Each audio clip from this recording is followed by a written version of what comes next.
তো আজকে আমাদের থেকে আগে উঠে গেলে, আমি তো 4:30টার সময় অ্যালার্ম দিয়েছিলাম, আরোহীও ঘুম থেকে উঠে গেছে। চলো মহালয়ার শুরু সবাই মিলে। Hello everyone, good morning, welcome back to my channel. আর আমি পিহালি বলছি বেহারি থেকে। আজ মহালয়ার দিন ভোরবেলায় বীরেন্দ্রকৃষ্ণ ভদ্রের মহিষাসুরমর্দিনী পাঠটা না শুনলে কিন্তু মহালয়া অসম্পূর্ণই থেকে যায়। বলো তোমরা, আমার থেকে আমার বর আগে উঠে গেছে। উঠে গিয়ে কিন্তু বাবা মেয়ে মিলে আবার সেকেন্ড রাউন্ড ঘুমোতে চলে গেছে। আমি যদিও ঘুমালাম না, আমি একদম ফ্রেশ হয়ে চলে আসলাম। এসে এবার চা বানাবো, চা খেয়ে তারপর আবার কিচেনে যাবো অরিত্রর জন্য অফিসের লাঞ্চ বানাবো। তার আগে আমি ঠাকুরের কাছে ধূপ জ্বালিয়ে রাখলাম, বেশ ভালো লাগে কিন্তু এরকম ভোরবেলায় ধূপকাঠির গন্ধ খুব সুন্দর লাগে।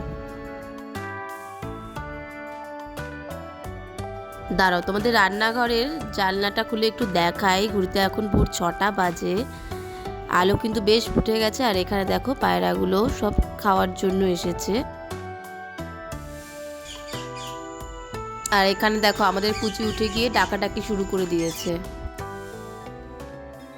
আজ আমি বানাবো আরবিয়ানদের স্পেশাল টি সুলেইমানি।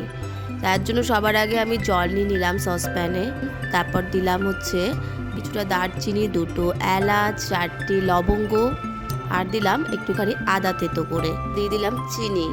তারপর জলটাকে ভালো করে ফোটাতে দিলাম। ফোটানো হয়ে গেলে 1 টিস্পুনের মতো চা দিলাম। চা দিয়ে বেশিক্ষণ ফোটাবো না, তাহলে তেতো হয়ে যাবে। দেখো আমার কিন্তু সুলেইমানি টি হয়ে গেছে। এবার আমি দিয়ে দেবো কিছুটা এতে লেমন জুস। এবার আমি চাটা ছেঁকে নিলাম। তারপর আমি অ্যাড করলাম পুদিনা পাতা। এতে একটা সুন্দর রিফ্রেশমেন্ট পাই আমি। তোমরাও ট্রাই করে দেখতে পারো, ভীষণ ভালো লাগবে, ভীষণ হেলদি। চা খাওয়া হয়ে গেলে ওই 5 মিনিটের জন্য বাড়ির নিচে নামলাম। আর ছোটবেলাকার কথা কিন্তু খুব মনে পড়ছিল। আমাদের যেহেতু জয়েন্ট ফ্যামিলি ছিল, তাই মহালয়ার দিন ভাই বোনরা মিলে সেই ভোরবেলায় অন্ধকারের মধ্যে কিন্তু বেরোতাম, গাছের ফুল পাড়তাম, খুব মজা করতাম। একা একাই হাঁটতে চলে গেছিলাম এই 5 মিনিটের মতো। ভালো লাগছিল বেশ ওয়েদারটা। আসলে সিজন চেঞ্জ হচ্ছে, ভোরের দিকে একটু ঠান্ডা ঠান্ডা ওয়েদার থাকে, তাই দেখে মন চাইলো একটু বেরিয়ে যাই। আর ঘড়িতে এখন বাজে, দেখো কটা বাজে দেখাচ্ছি।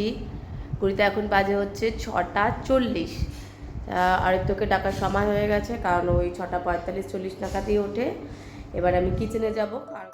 আর কিচেনে এসেই ভাত বসিয়ে দিলাম। আর এখানে মানকচু বাটা ছিল, সেটা একটু গরম কচুটা কড়াই ছিল আগের দিন রাতে। আর এখানে করছি কাঁচকলার কোফতা। যেহেতু আজকে মহালয়া নিরামিষ খাই, এই জন্য আজকে পুরোটাই নিরামিষ রান্নাই থাকবে।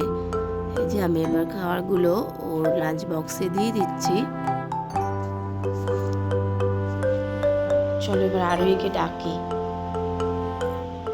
ও বাবা, আমার মেয়ে আসলে জেগে জেগেই মনে হয় শুয়েছিল। ওঠো, কটা বাজে জানো? 8:30। আজকে কি মহালয়া না? কি চলো মহালয়া। আসলে স্কুল ছুটি, 2 অক্টোবর গান্ধী বার্থডে বলে স্কুল ছুটি, যেহেতু ইন্ডিয়ান স্কুলেই পড়ে। চলো কাম, আসো। ওটস, দুধ, ময়দা, সুজি দিয়ে একটা চিলা বানানো হয়েছিল আরোহীর জন্য ব্রেকফাস্টে।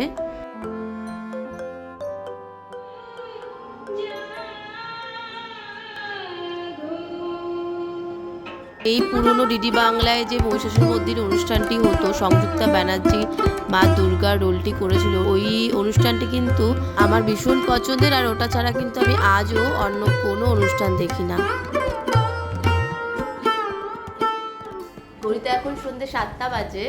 দেখো আমি নোজ রিংটাও কিন্তু চেঞ্জ করে ফেললাম পুজো উপলক্ষে। যাই হোক, আরোহীর কিন্তু সপ্তমী দিনে একটা ডান্স প্রোগ্রাম আছে, আর সেই ডান্সটার জন্য রিহার্সাল কিন্তু আমি ওকে ঘরে দেখাচ্ছি। চলো দেখে নেয়।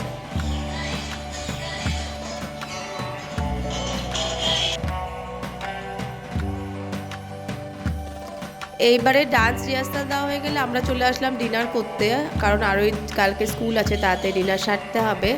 ডিনারে বানিয়েছিলাম পরোটা, ঘুগনি আর মিষ্টি। মিষ্টিটা যদিও বাইরে থেকেই কেনা। আমরা কিন্তু ইন্ডিয়া থাকাকালীন এরকমই মহালয়ার ঠিক কদিন আগে চলে গেছিলাম কুমোরটুলিতে। আমাদের বাঙালিদের কাছে এই কুমোরটুলি জায়গাটি কিন্তু খুবই জনপ্রিয়। মা দুর্গার মূর্তি তৈরি হয় যে ওখানে। সকল বন্ধুদের জানাই শুভ মহালয়ার অনেক অনেক প্রীতি শুভেচ্ছা ও অভিনন্দন। সবাই ভালো থেকো, সবার পুজো খুব ভালো কাটুক।